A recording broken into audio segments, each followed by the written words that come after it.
नमस्कार मंडळी सर्वांना, श्री स्वामी समर्थ. तर श्रावण महिना चालू झालेला आहे. श्रावण महिन्यामध्ये आपण भगवान शंकराची जेवढी जमेल तेवढी आपण सेवा करत असतो. भगवान शंकराच्या सेवेसाठी श्रावण महिना हा सर्वोत्कृष्ट महिना मानला गेलेला आहे. या महिन्यामध्ये आपण श्रावणी सोमवारचे व्रत करत असतो. श्रावण सोमवारी आपण भगवान शंकराच्या पिंडीवर 108 बेलपत्र वाहत असतो. तसेच आपण धोत्रा फुल सुद्धा वाहत असतो. तसेच आपण शिवमूठ अर्पण करत असतो.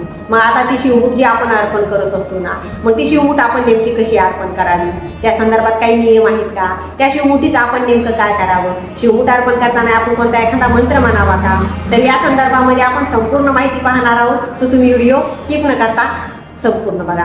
तर सर्वप्रथम आपण बघूया की भगवान शंकराच्या पिंडीवर शिवमूठ म्हणजे आपण नेमकं अर्पण करतो. मग शिवमूठ कशाला म्हणतात, तर जे आपण मुठभर धान्य भगवान शंकराच्या पिंडीवर अर्पण करत असतो ना, त्या धान्याला आपण शिवमूठ म्हणत असतो. तर मग आता आपल्याला शिवमूठ अर्पण करायची आहे.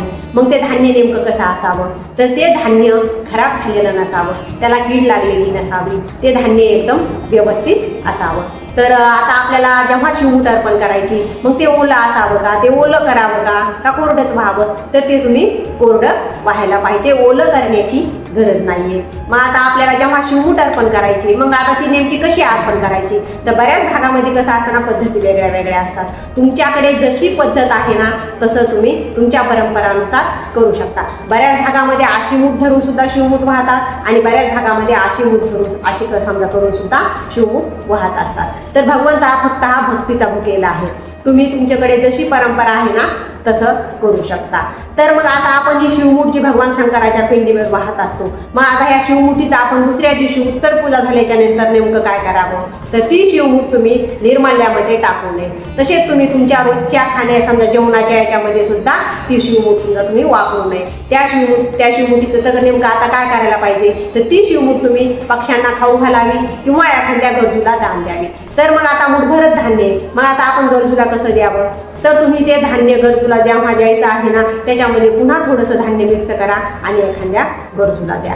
तर मग आता ही जी आपण शिवमूठ अर्पण करत असतो, तर शिवमूठ अर्पण करताना आपल्याला कोणता मंत्र म्हणायचा आहे का, हो तुम्हाला एक मंत्र म्हणायचा आहे. तर मग आता नेमका तो कोणता मंत्र आहे तो बघूया आपण.